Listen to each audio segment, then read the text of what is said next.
সাধারণকালের পঞ্চবিংশ সপ্তাহ শনিবার। প্রেরিত দূত ও মঙ্গল সমাচার রচয়িতা মথি। সাধু মথি ওরফে লেবি ছিলেন একজন কর গ্রাহক।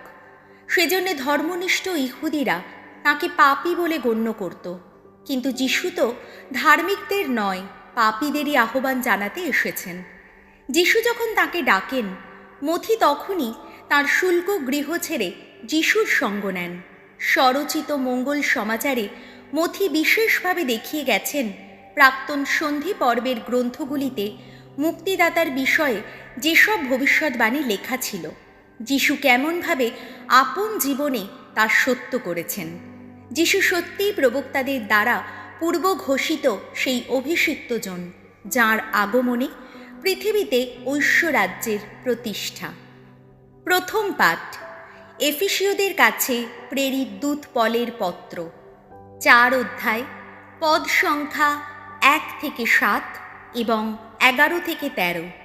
প্রিয়জনেরা, প্রভুর জন্যে বন্দী আমি তোমাদের কাছে একান্ত আবেদন জানাচ্ছি। ঈশ্বর যে আহ্বান তোমাদের জানিয়েছেন, তারই উপযুক্ত হোক তোমাদের আচরণ। সব সময় তোমরা নম্র, কোমল প্রাণ ও সহিষ্ণু হয়ে থাকো। গভীর ভালোবাসায় পরস্পরের প্রতি ধৈর্যশীল হও তোমরা। পবিত্র আত্মা তোমাদের মধ্যে যে ঐক্য এনে দিয়েছেন, তোমরা শান্তির বন্ধনেই সেই ঐক্য বজায় রাখতে আপ্রাণ চেষ্টা করো।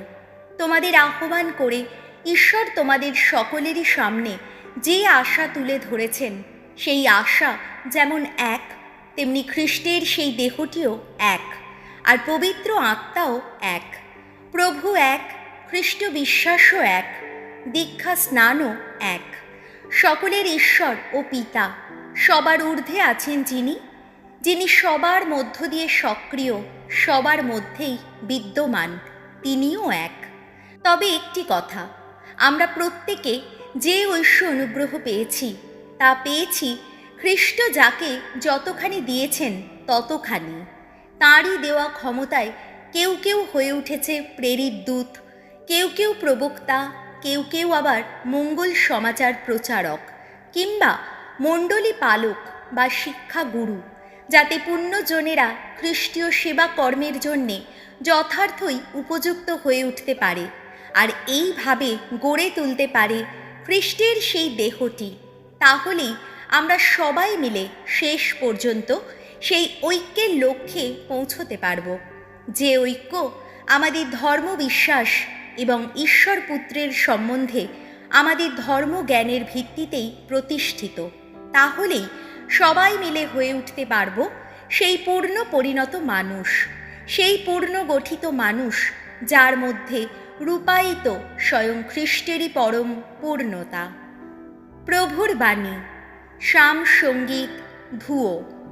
বিশ্বময় ছড়িয়ে পড়ে প্রভুর কীর্তি গাথা। অন্তরিক্ষ ঈশ্বরের মহিমা ঘোষণা করে।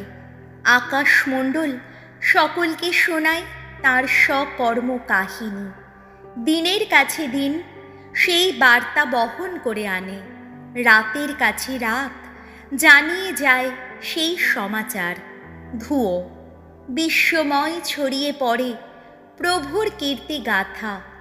এতে নেই কোনো বাক্য, নেই কোনো ভাষা, নেই শ্রুতি গোচর কোনো স্বরধ্বনি, তবুও পৃথিবীময় বেজে ওঠে তাদের ঘোষণা।